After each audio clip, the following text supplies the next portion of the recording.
Doctor Who stands tall alongside stories like Sherlock Holmes and Frankenstein as one of the most famous British cultural icons ever. So beloved that after running for 26 years from 1963 to 1989, the show was revived again in 2005 and has continued to run ever since. With a property that's run for so long and affected so many, it's important to know what Doctor Who is and has been about, and what it's taught to those who've watched it. Well, Doctor Who is about whatever the current creators want it to be about.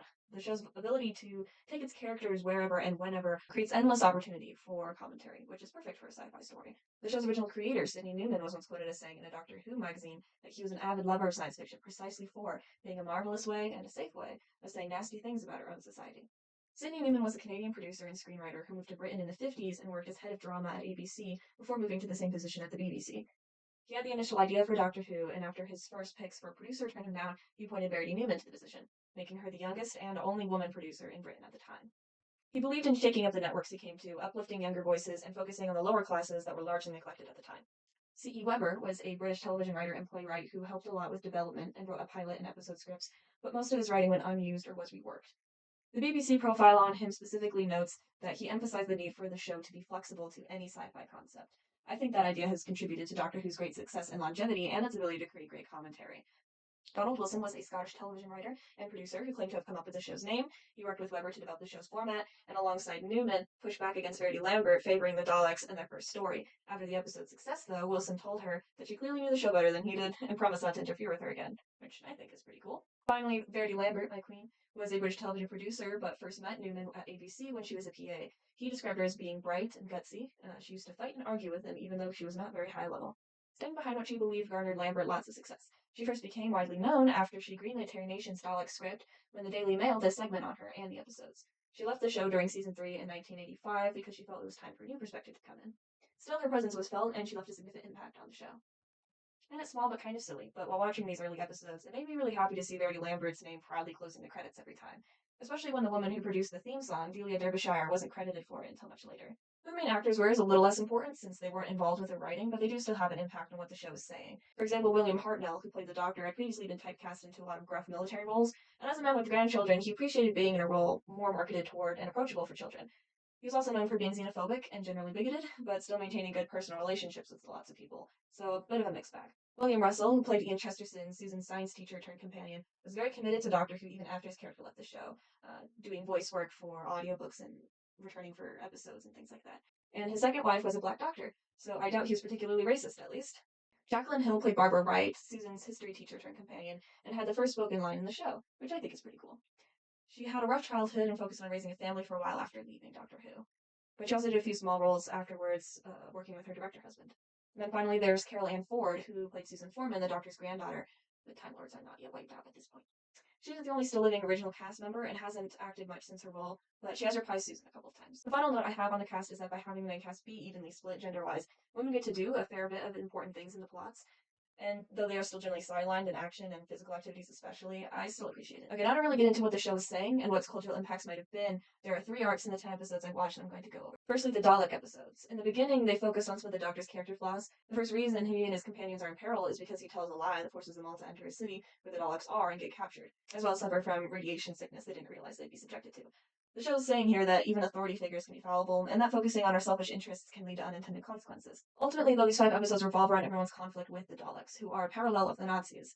And having been only 20-ish years since World War II started, I think it's a pretty poignant commentary to continue to watch out for fascist war. The show presents the Daleks and what they represent as something very dangerous and something that must be fought against, even though there will be sacrifices. The Brink of episodes are about paranoia, but also put across some subtle feminism by letting Barbara be the one who is basically right the whole time, and letting her be angry with the Doctor for not seeing that until the end. Susan gets to be pretty cool too. Susan and Barbara are basically each other's confidants, while the men keep calling them crazy, and not just in this episode either. The 2 episodes were also just a mental trip, because you don't really know what's going on until the very end, and I think it was cool of them to have faith in the audience to stick around and eventually understand. To write it off, the giant episodes have a fun gimmick of being shrunk, but also have an environmentalist angle that's interesting to see in the 60s, specifically how conversations about insecticides have changed and stayed the same over time. The episodes present a lot of interesting angles and don't seem to have a 100% correct answer to provide the audience with about what they should do, and I think that's interesting. Though it does firmly characterize the money-hungry and desperate man as the villain, both in his actions of killing another man and also his vocal delivery and general presentation. He's still a little sympathetic, with the audience knowing that if he didn't do what he did, he would have been completely financially ruined. But the show definitely presents the argument that it wasn't worth it in comparison to the environments the insecticide would have messed up. I just appreciate that the show presents environmentalism as the complicated subject it is, with answers that hurt people either way under capitalism. And a lot of what I'm saying right now is very positive stuff, like, oh, look at all this cool messaging. One thing I will say is that the show is very British nationalist. Because it is so British and they're so proud of being British, it's just something to keep in mind, especially when considering how the British have not always been the good guys in history. The reception for the show when it first came out was overall quite good, and it quickly became popular, allowing it to run for season after season until 1989. At the same time, though, there was a sizable number of people who found the show to be too scary and violent for children, the loudest among them having been Mary Whitehouse, who actually got the network to tighten its restrictions on the show in the 70s with her public criticisms. Still, despite all that, the show became a quintessential piece of British culture and its media exports, embedding its subtle messages about society in the minds of the British and beyond. The commentary in the original Doctor Who is pretty good, but I say that while understanding that it is still just a step in the right direction. And a lot of it has been lost in time, both physically and in the zeitgeist. So what would a 2026 Doctor Who made by me look like? Well, I wouldn't make the Doctor Rose Tyler, firstly. I would make another woman Doctor, though. I know a lot of people didn't really like the woman Doctor that's already happened, but I think you can make it good and interesting, and I think the world deserves more than one woman Doctor. I'd aim for effortless feminism in her character. I just let her be a cool person and character who does cool and important stuff. She'd be excitable and passionate in an eccentric, almost dangerous way. I'd also want to tie in her characterization with some sort of central theme. And with the world being the way that it is right now, I'd want the themes to be around taking down fascism and eating the rich and powerful. Though these ideas would probably be heavily influenced by my experience as an American, which might be a little weird for a British show. But hey, this is all theoretical. I'd like my big bad of my run to be something in a similar vein as Daleks, but also something new. An encroaching, fascistic, and genocidal force taking over planets across the galaxy. Let's call them the Thect. To take inspiration from a few sci-fi sources, Pluribus mainly, and Lovecraft to some extent, I make the Thect a mind-melding and body-morphing / reforming alien species bent on what they see as purifying the galaxy and beyond with their presence and power. Who they don't or can't turn, they either kill or enslave. After all, it's a pure race without an impure one to compare themselves to and subject. With each planet they take over, they get more powerful and have new technology, eventually garnering the ability to travel through time and space like the Doctor, though a little less extensively or else they'd probably just kind of win instantly. They just use little one-time jumps, which they'd start making increasingly often. First companion, a pessimistic man, let's call him Rafe, whose life gets ruined before the Doctor shows up. His wife and son died in some sort of accident, and he's lost all purpose. So when he inadvertently helps the Doctor with a big conflict around Christmas and gets offered a seat on the TARDIS, he takes it. He occasionally gets hit with waves of grief and tries to run away from them and focus on his new, unbelievable life, getting a little reckless sometimes in his not really have a ton to live for state, but also showcasing an ultimately kind and caring heart. Then the second companion, a super smart teenage alien girl. Let's call her Izzy.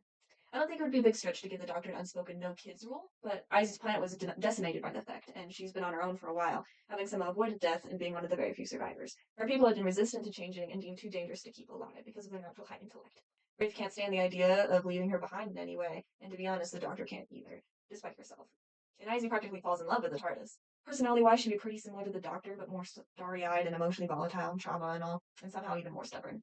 She reminds the Doctor of her granddaughter Susan from long ago, which causes her to be extra protective while pretending not to be and trying to keep herself emotionally distant. The Doctor knows her life is dangerous, and most of her companions' fates in the past have been less than happy, and she wants to protect herself and Izzy from that. With all that established, the Doctor's character is going to be more avoided than usual and almost cowardly, feeling an extra responsibility to keep her companions safer over other people than she usually does.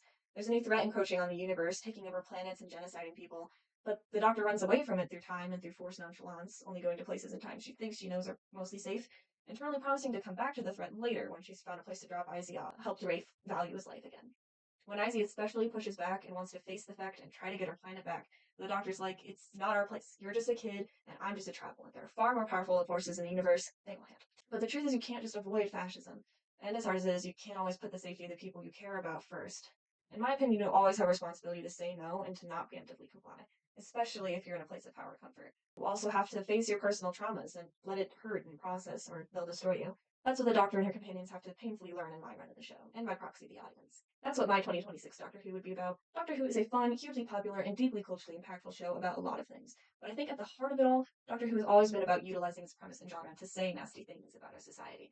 Whether that be the way we dismiss and degrade intelligent women, the way the hunger for money costs people and ultimately all life on the planet their lives and health, that selfish curiosity can spiral out of control and end up hurting people, or that fascistic forces may always be out there and we must always be ready to face them, even at the cost of our lives. In the end, the messaging I want to create in Doctor Who isn't far off from what's already there, but in the world we currently live in today, we clearly need another reminder of all that and more.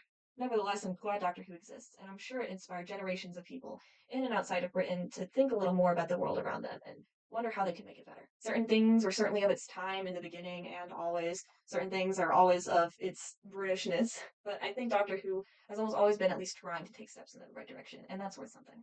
Cheers to saying nasty things about our society, especially under the flair and captivating stories of Doctor Who.